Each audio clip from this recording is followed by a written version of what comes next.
Hello everyone. आज की हम इस वीडियो में हम बात करेंगे rainfed agriculture and water side management के बारे में। ओके। तो यह वीडियो मैं आपको बता दूं कि सीक्वेंस वाइज आपको प्रोवाइड करूंगा। टॉपिक वन से लेकर आपके जितने भी टॉपिक्स हैं उन सभी को टॉपिक्स को कवर कराऊंगा। तो वीडियो को हम बिना देरी के हम स्टार्ट करेंगे।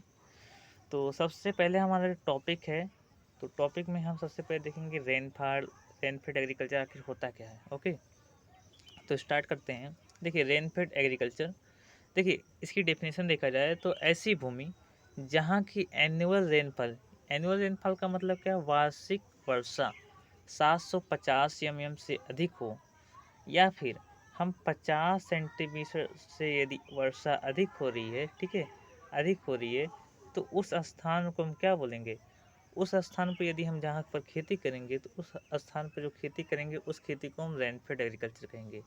तो डेफिनेशन के रूप में देखा जाए तो ऐसी भूमि जहाँ की एनुअल रेनफॉल 750 एमएम से अधिक हो और खेती पूर्ण रूप से वर्षा पर आधारित हो। टर्म्स क्या है कि जो खेती होनी चाहिए वो वर्षा पर आधारित होनी चाहिए, जिसमें क्रॉप प्रोडक्शन की जाती है, उसी को हम क्या बोलेंगे, रेनफेड एग्रीकल्चर कहते हैं। ओके, समझ गए होंगे रेनफेड एग्रीकल्चर क्या है। ऐसी भूमि जहाँ पर एनुअल जो रेनफॉल है यानी वार्षिक जो वर्षा है वो 750 एमएम से अधिक है, तो वहाँ पर जो हम खेती करेंगे उस खेती को हम रेनफेड एग्रीकल्चर कहेंगे। स्टार्ट करेंगे। अगला अगला है 750 एमएम से अधिक वार्षिक वर्षा वाले क्षेत्र में फसलोत्पादन रेनफेड फार्मिंग कहलाता है। यानी कि 750 एमएम से जहाँ पर वर्षा हो रही है वहाँ पर खेती करना, ठीक है, या फिर फसलोत्पादन प्राप्त करना, उस खेती को हम रेनफेड एग्रीकल्चर कहते हैं। यहाँ पर खेती वर्षा पर निर्भर रहती है। बिल्कुल, यदि वर्षा ना हो तो समझ लीजिए कि सूखा रह जाता है और खेती नहीं हो पाती है। रेनफेड एग्रीकल्चर में फसलों की सिंचाई हेतु तो जल की व्यवस्था नहीं होती। जल की व्यवस्था का मतलब क्या है, जितने भी जल उपलब्ध करने वाले संसाधन होते हैं, जैसे ट्यूबवेल हो गया, बाढ़ या फिर कुआं हो गया, ठीक है, तालाब हो गए, ये सब मौजूद नहीं होते हैं। ये सब जो होते हैं हमारे यहाँ पर, वो सब जो खेतें होती हैं यहाँ की, वो क्या होती है कि डायरेक्टली रेनफॉल पर ही निर्भर होती है। इस क्षेत्र में ड्राई स्पेल के कारण क्रॉप्स फेलियर की संभावना कम होती है, लेकिन एडेक्वेट रेनफॉल एंड ड्राइनेज प्रमुख संभावना है। यानी कि इसमें क्या है कि ड्राइनेज यानी कि वाटर जो ड्राइनेज होता है उसकी समस्या होती है, रेनफॉल ड्राइनेज की इसमें समस्या होती है। इसके बाद आगे देख लेते हैं कुछ टाइप्स ऑफ रेनफेड एग्रीकल्चर के बारे में देख लेते हैं। तो देखा जाए तो मेनली ये जो हमारा है, तीन टाइप्स होते हैं रेनफॉल एग्रीकल्चर के या फिर रेनफेड एग्रीकल्चर के। तो स्टार्ट करते हैं। सबसे पहला हमारा क्या है, ड्राई फार्मिंग। दूसरा क्या है, ड्राई लैंड फार्मिंग। तीसरा क्या है, रेन फेड फार्मिंग। बहुत ही इंपॉर्टेंट है, मैं आपको स्टेप बाय स्टेप आप लोग को बताऊंगा। ओके, तो देखिए ड्राई फार्मिंग क्या होता है।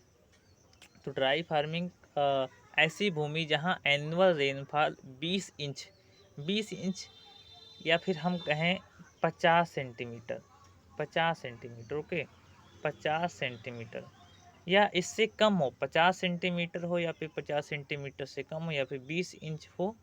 ओके, तो यहाँ पर देखिए कम हो, बिना सिंचाई के उपयोगी फसलों का लाभप्रद उत्पादन करना शुष्क खेती कहलाता है। यानी कि 50 सेंटीमीटर से कम जहाँ पर वर्षा होती है वहाँ पर खेती करना, फसलोत्पादन प्राप्त करना हमारा ड्राई फार्मिंग कहलाता है। डेफिनेशन देखते हैं। तो डेफिनेशन में शुष्क खेती किसी खेती की एक उन्नत प्रणाली है जिसके अंतर्गत आर्थिक दृष्टि से फसलों की औसत पैदावार के लिए उन क्षेत्रों में जहां पर वर्षा कम तथा असमय होती है, भूमि में नमी संचित की जाती है, तो उस प्रकार की खेती को हम ड्राई फार्मिंग कहते हैं।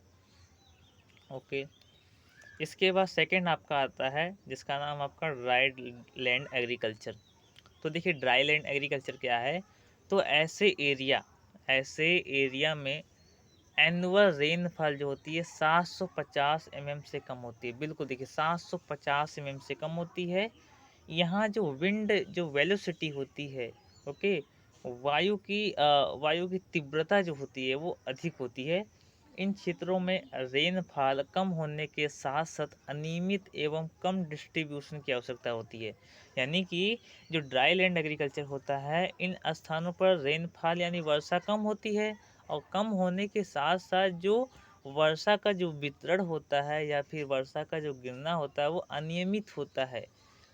ओके, समय समय पर वर्षा नहीं हो पाती है, ये समझिए।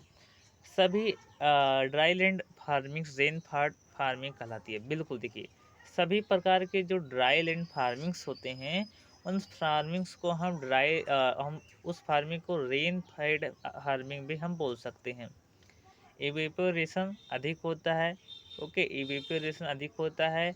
सामान्यतः इन क्षेत्रों की मृदा प्योर फर्टाइल एवं पुअर पुअर टेक्सचर वाली होती है। यानी कि इसमें देखा जाए तो जो सॉइल होते हैं, सॉइल जो होते हैं वो प्योर फर्टाइल होते हैं, और साथ ही साथ इनका जो टेक्सचर होता है वो बेकार होता है, यानी पुअर होता है, तथा एल्कलिनिटी के लिए सस्टेबल होती है। यानी कि इनमें अल्कलिनिटी नहीं पाई जाती है। ओके, अल्कलिनिटी का मतलब क्या है? अम्लता नहीं पाई जाती है इस प्रकार की मृदा में। अगला देखेंगे, ड्राई लैंड फार्मिंग्स में हमेशा वाटर कंजर्वेशन को ध्यान में रखकर कृषि क्रियाएं की जाती हैं। देखिए बहुत ही इंपॉर्टेंस दिया है कि इस प्रकार की खेती में हम क्या करते हैं कि हम वाटर कंजर्वेशन यानी कि मृदा कटाव, ओके, मृदा कटाव को ध्यान रखते हैं, या फिर मृदा या फिर जल संरक्षण को हम ध्यान रखते हैं। अगला हमारा है रेन फीड फार्मिंग। तो रेन फीड फार्मिंग ऐसी फार्मिंग है, पहले मैं आपको बता दिया हूँ कि रेन फीड फार्मिंग क्या होती है। जहाँ पर जो वर्षा होती है 750 mm से अधिक होती है, तो उस प्रकार की खेती को हम रेन फीड फार्मिंग कहते हैं। क्या कहते हैं? रेन फीड फार्मिंग कहते हैं। ठीक है, अर्थात यानी कि वह भूमि जहाँ पर 750 mm से अधिक एनुअल रेनफेड होती है, रेनफॉल होती है, वहाँ पर फसलोत्पादन करना हमारा रेनफेड फार्मिंग कहलाता है। ओके, समझ गए होंगे, इसको डिलीट कर दिया। अगला देखते हैं जो बहुत ही हमारा इम्पोर्टेंस है, जो एग्जाम में बहुत ही आता है, इम्पोर्टेंस ऑफ रेनफेड फार्मिंग। यानी कि रेनफेड फार्मिंग का इसका महत्व क्या है, ये देख लेते हैं। तो वर्षा आधारित खेती में वर्षा जल का विशेष महत्व बिल्कुल इम्पोर्टेंट है। देखिए जो हमारी वर्षा आधारित जो खेती होती है, रेनफेड जो फार्मिंग्स होती है, उनमें जल का बहुत ही विशेष महत्व होता है। बिना जल के तो भाई खेती नहीं हो जाएगी, क्योंकि जो फार्मिंग्स होते हैं, ये वाली जो फार्मिंग है, वो विशेषता हमारी जल पर ही निर्भर होती है। यदि पर्याप्त वर्षा होती है तो कृषि उत्पादन भी पर्याप्त होती है। यानी कि यदि मान लिया जाए बढ़िया रूप से वर्षा हो रही है, तो हमें बढ़िया रूप से पैदावार होगी, तथा वर्षा कम होने पर अकाल सूखा की नौबत आ जाती है, जिससे कृषि उत्पादन जो होता है वो घट जाता है। और अत्यधिक वर्षा के दौरान, यानी कि अत्यधिक वर्षा के दौरान वाटर लॉगिंग कंडीशन क्रिएट हो जाती है। यानी वाटर लॉगिंग यानी कि जल भराव की जो समस्या होती है वो पैदा होती है। यानी अधिक जब वर्षा होगी तो जल भराव तो जल होगा ही होगा, ये आम सी बात है। इसके बाद फ्लड आने का मतलब क्या है? फ्लड का मतलब होता है बाढ़। बाढ़ से क्रॉप नष्ट हो जाती है। ओके, हमारे देश में पर्याप्त वर्षा होती है, जिसका उचित प्रबंध किया जाए तो 2 फसलें जल से ही लिया जा सकता है। यानी एक वर्षा से हम 2 फसलें ले सकते हैं। जो हमारा जल है उसको हम कंजर्वेशन करके यानी संरक्षण करके हम क्या करते हैं? संरक्षण करके हम वर्ष में 2 फसलें ले सकते हैं। रबी और खरीफ के ले सकते हैं, रबी और जायद के ले सकते हैं। ऐसा हम कर सकते हैं। ओके, समझ गए होंगे। हमारे देश में करीब 143 मिलियन हेक्टेयर भूमि में खेती की जाती है। बहुत ही इंपॉर्टेंट है, 143 मिलियन हेक्टेयर, 143 मिलियन हेक्टेयर में हम क्या करते हैं? एग्रीकल्चर करते हैं। इसमें से 75% जो भाग होता है वो रेनफेड कल्टीवेशन के अंतर्गत, और 42% ड्राई लैंड एग्रीकल्चर के अंतर्गत आता है। बहुत ही इंपॉर्टेंट पॉइंट्स है कि एग्जाम में पूछा जा सकता है कि हमारा रेनफेड कल्टीवेशन है, इसका एरिया कितना है परसेंटेज में। तो 75 परसेंटाइल हमारा रेनफेड कल्टीवेशन में आता है, और ड्राई लैंड एग्रीकल्चर में 42% आता है। ओके, एंड टोटल जो कल्टीवेशन करते हैं वो 143 मिलियन हेक्टेयर करते हैं। अगला देखते हैं भारत के मानचित्र के अनुसार एरिड क्लाइमेट में। एरिड क्लाइमेट का मतलब क्या है कि शुष्क जलवायु में या फिर वर्षा जलवायु में क्रॉप प्रोडक्शन बहुत कम होता है। सेमी एरिड एरिया में ड्राई लैंड कल्टीवेशन होता है। इसके बाद लगभग देश का 45% जो हिस्सा होता है वो ड्राई लैंड कल्टीवेशन के अंतर्गत आता है। ड्राई लैंड एग्रीकल्चर के अंतर्गत कितना आता है? ड्राई लैंड एग्रीकल्चर के अंतर्गत 42 से 45% आता है। देखिए, टोटल ग्रेन का 42% ड्राई लैंड से तथा शेष 68% जो होता है वो रेनफॉल एंड इरिगेटेड एरिया से आता है। बहुत इंपॉर्टेंट है कि जो 42% हमारा जो टोटल जो ग्रेन होते हैं यानी दाने वाली जो भी फसलें होती है जैसे धान, गेहूँ, मक्का, जो बाजरा, ये सब जो हमारी हैं टोटल की जो ग्रेन है, इनका 42% ड्राई लैंड एग्रीकल्चर से फार्मिंग की जाती है एंड 68% हमारा रेनफेड या फिर हमारा इरिगेटेड। इरिगेटेड का मतलब क्या है? सिंचाई वाले एरिया से आता है।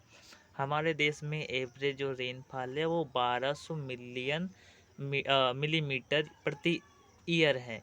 यानी कि देखा जाए तो हमारे इंडिया में 1110 है, वैसे तो 1110 है, कहीं कहीं पर 1090 सेंटीमीटर दिया है। ओके, तो आप लोग कंफ्यूज होने की नहीं आवश्यकता है। 1110 समझ लीजिए कि 1110 या फिर 1200 कुछ समथिंग है आपका एनुअल रेनफॉल आपका होता है वर्षा में। यानी कि वर्षा जो हमारी होती है एनुअल वो 1190 मिलीमीटर होती है, जो कि 370 सेंटीमीटर प्रति हेक्टेयर जल की मात्रा होती है। 370 मिलियन हेक्टेयर, बहुत ही इंपॉर्टेंट है।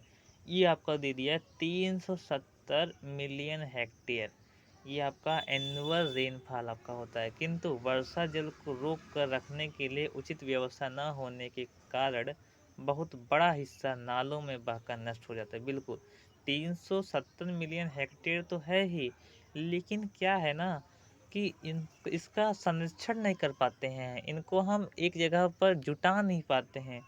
ऐसे में क्या होता है कि जो जल होता है वो नष्ट हो जाता है। आई होप वीडियो पसंद आया होगा। तो वीडियो को देखने के लिए धन्यवाद और चैनल को जरूर सब्सक्राइब करें, क्योंकि मैं आप लोग को वीडियो बनाता रहूँगा, मेहनत लगता है, तो आप लोग जरूर सब्सक्राइब करें। धन्यवाद।